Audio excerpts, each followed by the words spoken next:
even the Raiders in that game the other night against Jacksonville, there's 3 50-plus yard returns in that game. And this we're all seeing this dynamic kickoff, how it's playing into these games and how much of a big deal it is. We're just about 80% right now for the for the return rate. So it's really changed. I looked at the stats this morning. It's amazing. If you compare it to 2 years ago to the old rule till now, how much different these games are because of it.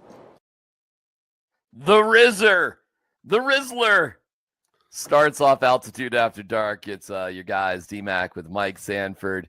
What are your thoughts about Rizzy these days, Coacher? He's the special teams coordinator, if you ask Sean, of a 7-2 AFC leading football team, right?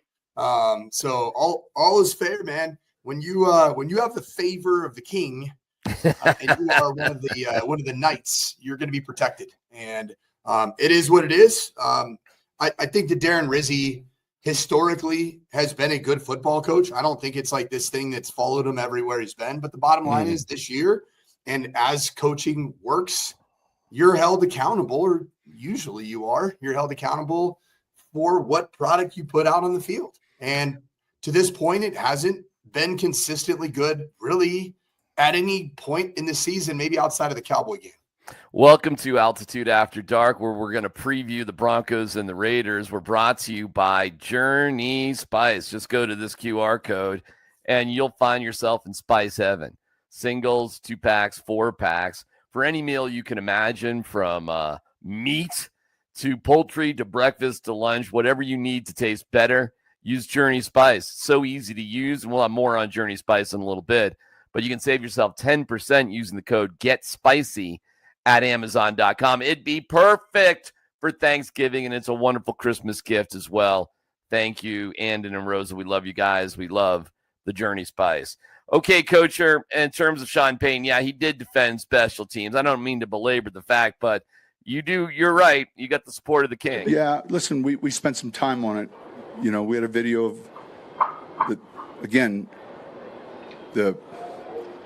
the guys running on late, so we showed that video in front of the team, and I said, this can't happen. It can't happen in nickel. It can't happen in base. It can't happen, so we really got to be on point. And sometimes the challenge, and this has never changed, when there's an injury or two and a core teamer is playing more on one side of the ball or other, are we getting the same focus still in the kicking game? And so we met with a few guys. Those guys are working, and we'll get that ironed out.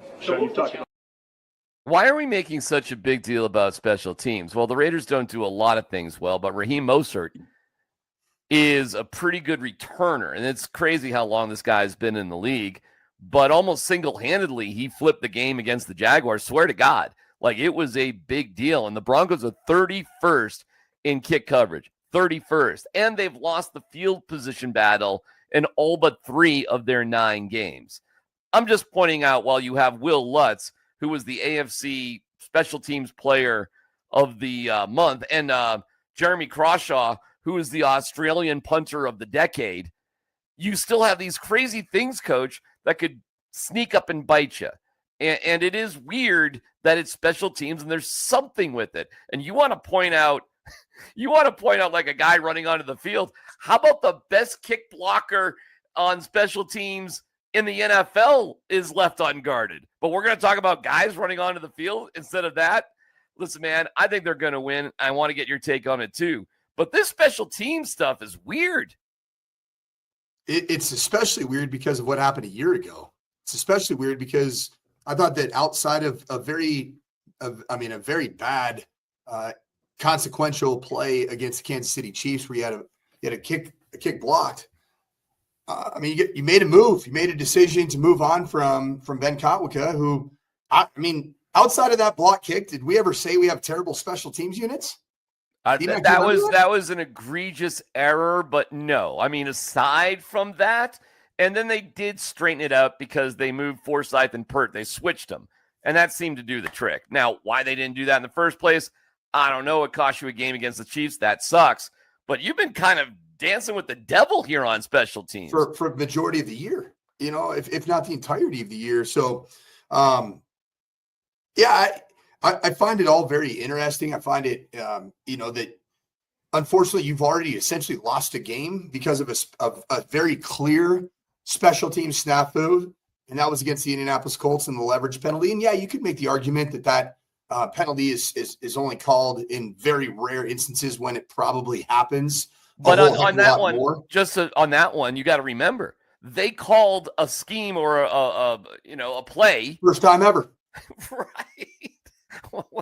What are we doing here? Especially on a 60-plus yard. What was that? Right. How far was that field goal? 60. 60 yes, 60 plus. Yes. 60-plus yard field goal where you're like, hey, how about you just run what you run? You account for the gaps. You tell your guys don't run into the kicker, right? Like it is what it is. It's just smarter players a better player, smarter coach a better coach. And to this point, that just hasn't been the case. And so I guess the Broncos, in this game against the Raiders, special teams is not going to be impactful in the outcome, I'm guessing. But you did bring up an interesting player, Raheem Mostert.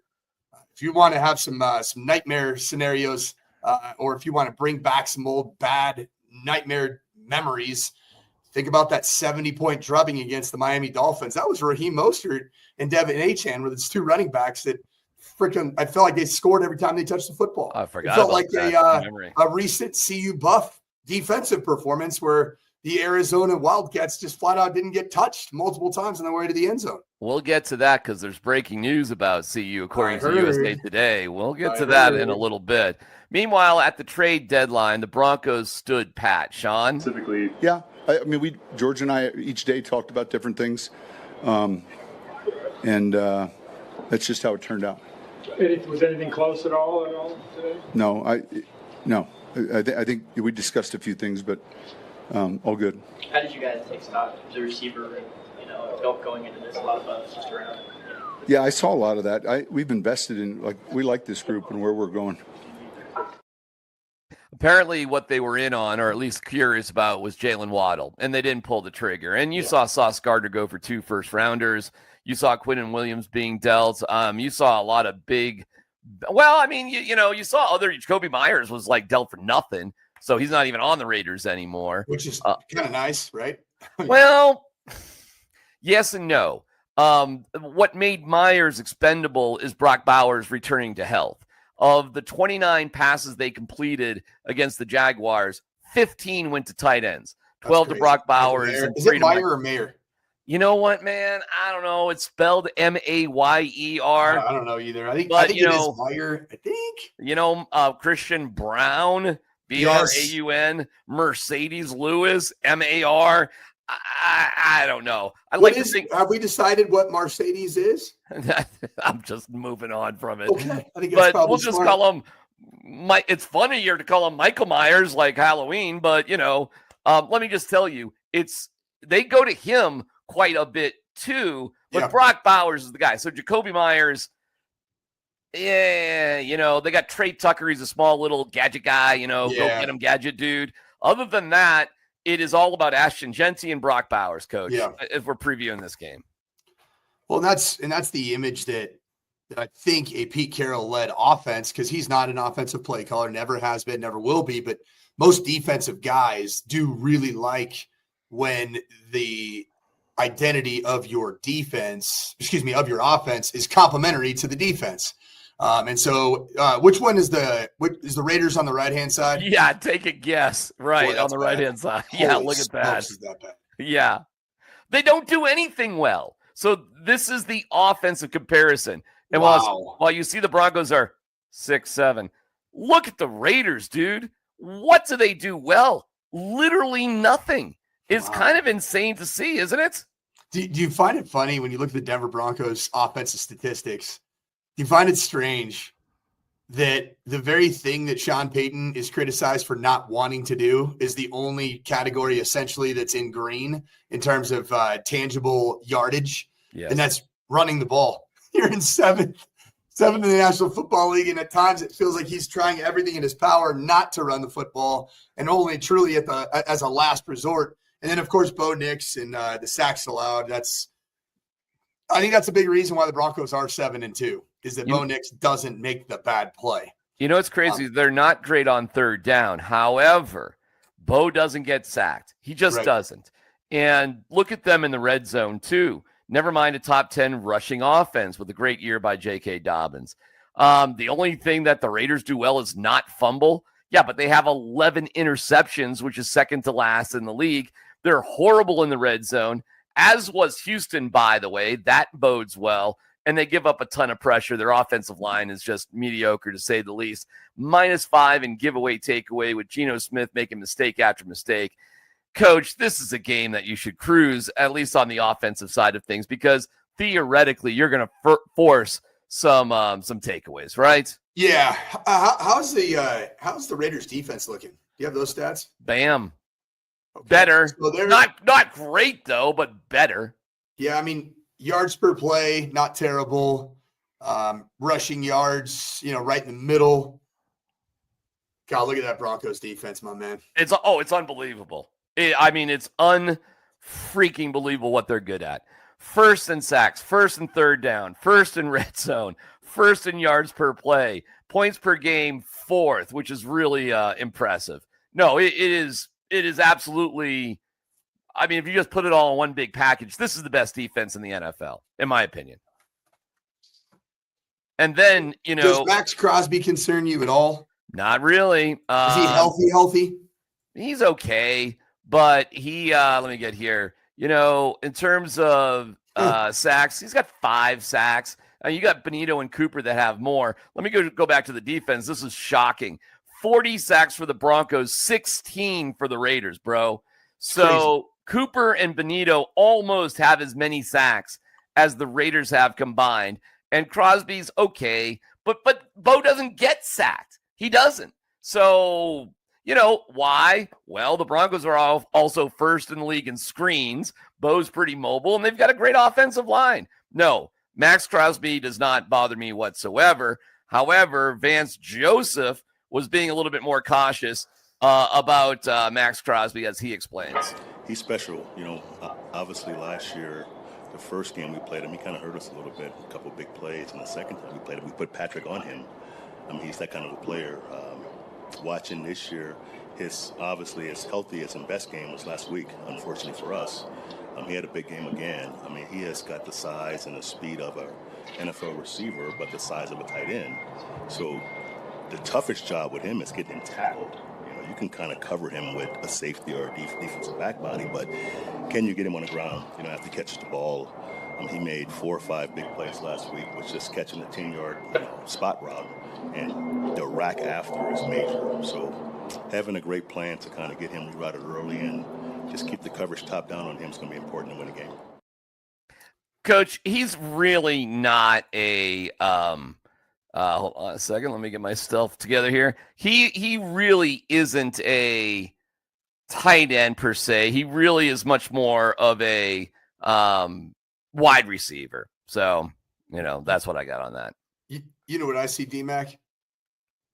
What do you got, buddy? I got some technical difficulties, but keep going. I'll straighten it out. Can you hear me at least? I can hear you. I'm going to get you here in a second. Don't worry about it. There you go. There you go. What I see out of Brock Bowers and what I saw out of him at Georgia, and frankly, way back when I actually recruited a young Brock Bowers.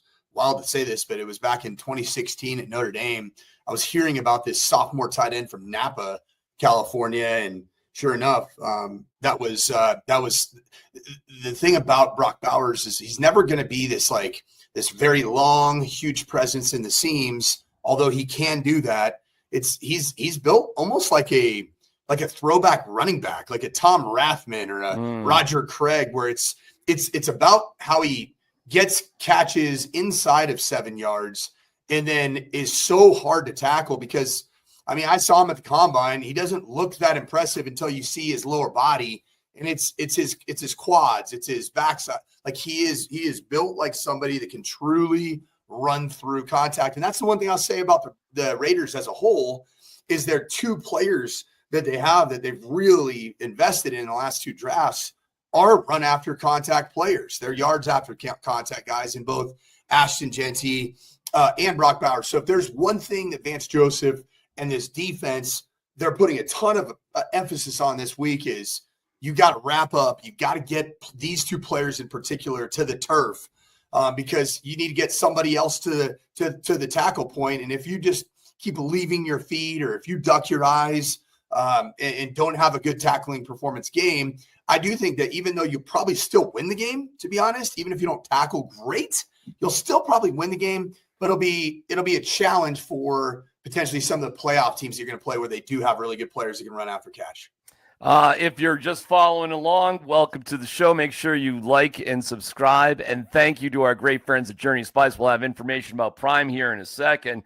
Riley Moss, Brandon Jones, we're all back, as was Marvin Mims to practice. JT Gray, the greatest special teams player ever, has been released because of a hamstring injury. Coach, what do you got on this game? We'll get to Prime in a second, but what's your prediction here? Oh, I got the Broncos winning big. I'm going to go. I think this one's going to be an offensive coming out party again, kind of like the Cowboys game 2.0. I get the Broncos scoring 34 points and holding the I think they're going to hold the Raiders to 10. I think it's going to be a blowout, 34-10. I got the Broncos winning 31-13, but both of us have it the same way. We'll be on the Altitude TV post-game show, and we'll be here sometime. I don't know how we're going to do it, but we'll figure it out after the game. It'll be a late one, that's for sure, but we got you covered. Here is Deion Sanders talking about staff changes. Last week I asked you about changing responsibilities among your assistant coaching staff. Yeah. And you mentioned, those things happen behind the scenes. You tweak things. Yeah. At what point, though, after some of these losses, do you kind of lose trust in having the people in the right spots? I might already change it and you don't know. I don't do stuff and blow the whistles in and make major announcements. Hey, I don't do that kind of stuff. I do it, and I let you guys still take shots. You don't even know you may be shooting at the wrong target. So some things take place that you may not be privy to. At what point? Apparently, according to Brent Schrotenberger, what a name, from USA Today, Pat Shurmur was relieved of his play calling duties after the Utah game, and then we saw Arizona. Coach, your comments on that? How wild is that it just year 3, about mid-season, a little beyond mid-season, this has now happened twice for a Deion Sanders-led offensive unit with a mid-season removal of a play caller. It happened in year 1 where Sean Lewis, who's now doing really good work at San Diego State, might I add, and his offense looks pretty dang good. He was removed of his play calling duties. You remember for who? You remember who ended up kind of getting him? Was it Pat Shurmur? Pat Shurmur.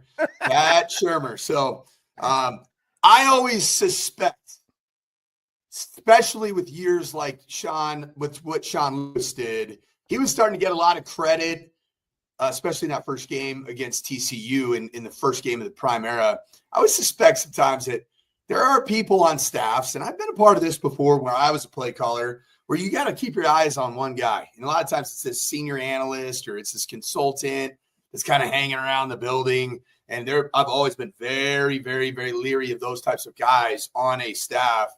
But I'd say that when you are that guy and you get into that role, you better be right when you get your chance. And frankly, it was never right. I will say this about CU. The guy that has taken over play calling duties is, in my opinion, the absolute crown jewel of the CU football staff, and that's Brett Bartolone.